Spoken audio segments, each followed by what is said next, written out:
hear me again. None of us experience life. We only experience the life we focus on. And our brains do three things really well: distort, delete, and generalize. And those are useful tools because your conscious mind can only focus on so much at a time. You're not thinking about the feeling of your clothing touching your skin till I mention it, or, the feeling of your heartbeat. We delete most of what's going on because there's only so much conscious awareness we have. So whatever you focus on, you feel, even if it's not true.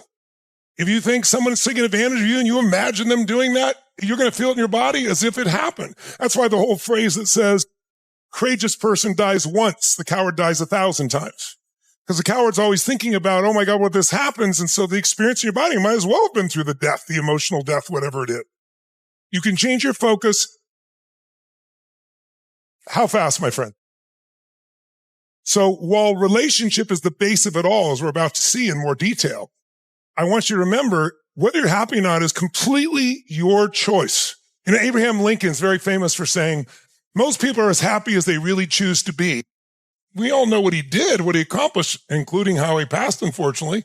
Failed in business at age 21, defeated in the legislative race at 22, failed again in the business at age 24, overcame the death of his sweetheart at age 26, had a nervous breakdown at 27, lost a congressional race at 34, lost a congressional race at 36, lost a senatorial race at 45, failed in an effort to become vice president at 47, lost a senatorial race at 49, and was elected president of the United States at age 52.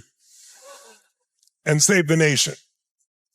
It's like, this is life. He had so much darkness in his life, and yet he remained a light because he chose to focus on the light. Many things made you happy, I'm sure. I'd love to hear a couple of quick examples, but I want you to notice I did it because we were experiencing what he was going through. And by the way, some of you took what he was going through, translated to some of your experience. How many translated to some other of your life? And it was unfinished.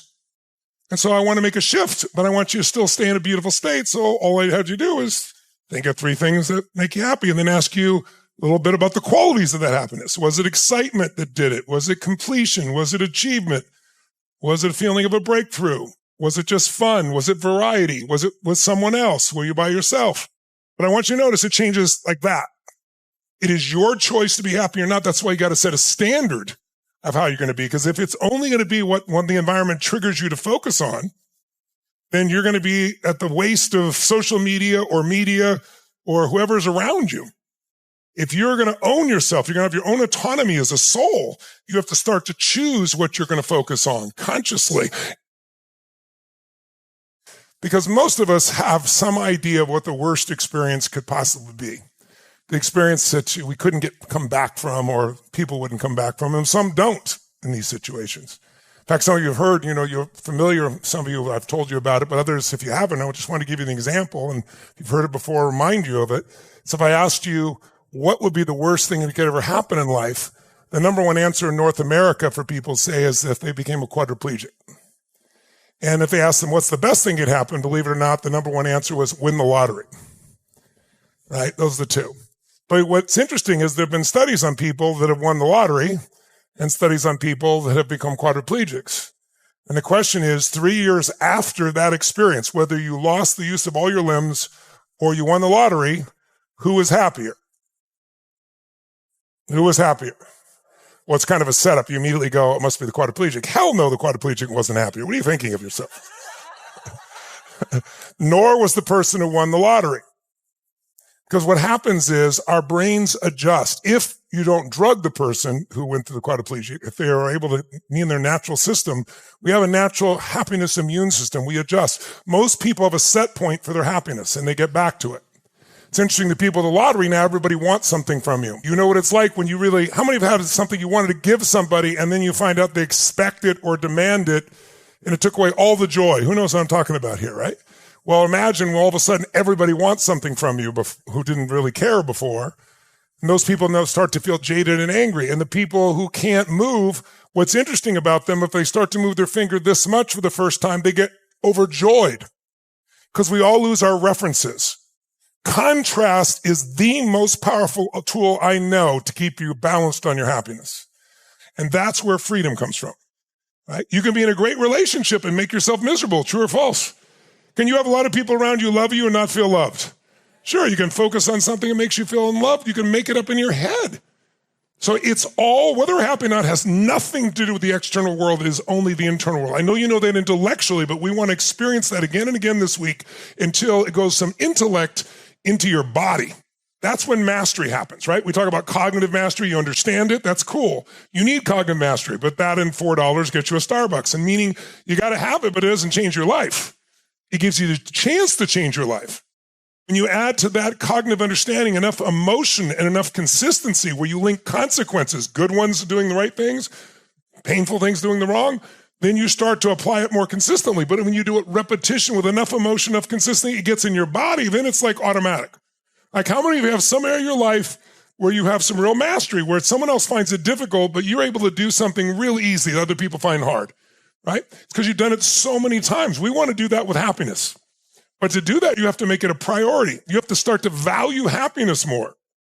Because you're all getting what you value. You value achievement, and happiness is low on your list. You're going to get achievement, but you may not get happiness, right? Or joy, or love, or meaning, whatever word you choose. It doesn't have to be the word happy, because we all have different neuroassociations of what those words mean. But whatever is going to be most fulfilling.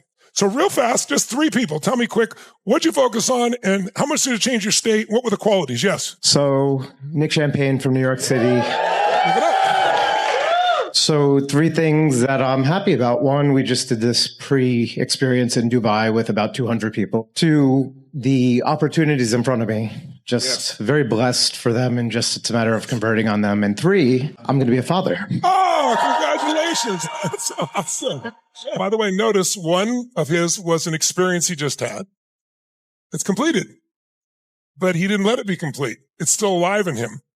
Experience with the 200 people of him coming to Dubai and sharing that. So he brought it back to life. So much of what we have, we discard. When we're filled with all this beauty of all these experiences, all of these life experiences that could bring us joy in a moment, just to remember them and connect to them.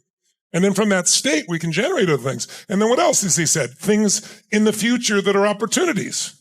That's not even here. He just knows he's got these opportunities, his sense of possibility. The sense of autonomy, the sense of freedom, the sense I can make life on my terms. And then, oh my gosh, I'm going to be a father, right? And he's not thinking about the things this man's thinking about or that they just went through. You know, he knows that some of those things probably will show up, but now it's just the total excitement about what that can mean. And so notice how fast everything changes just by changing your focus. And there are multiple things you're able to focus on. In fact, most of us delete the things that can make us happy, or we minimize them, and we make the problems big and close and vital. And we wonder why we're not as happy as we could be. It has nothing to do with our actual life. It's what we do with our life. I'm really happy to be here. I'm really happy about the 3 things I overcame last year, 3 terrible health things. Yeah. And I'm proud of the person that I've become. That's beautiful. Who I am makes a difference. Yes. I'm proud of myself. So that makes me really happy. And think of the power of contrast. See, that's why we have these life experiences, right? You think about what you've been through. And now when you wake up in the morning, what does it take for you to really be happy these days when you know you're healthy? Not much. Not much, right? Because when you think like, well, you may die, or you may not make it, or you may not have the choices you've had before, that's why we have those experiences. It's like, how are you going to have a rainbow without a storm? You don't get the beauty without the storm. So part of it is like, we don't have to go through the rough times, but when we are, we want to use them and become more. And what makes us most proud, again, said earlier by you, and she's embodying it, it's not what we get, it's who we become. I just want to share why I'm happy all the time. It's because I love life.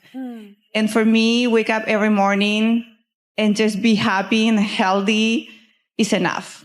That's beautiful. Like, I don't care about the money, the relationship. That's something that I am here. Like, I need to realize, because I'm happy just to be alive. That's and beautiful. that's it. Nothing else matters for me. Think of 3 things you're really happy about in your life right now. Then feel the feelings of happiness in your body that you have about those 3 things. Is it excitement? Is it resolve? Is it a sense of completion? Is it achievement? Is it fun? Is it variety? What are the qualities of the happiness for each of those things you're happy about? Do they involve overcoming something? Do they involve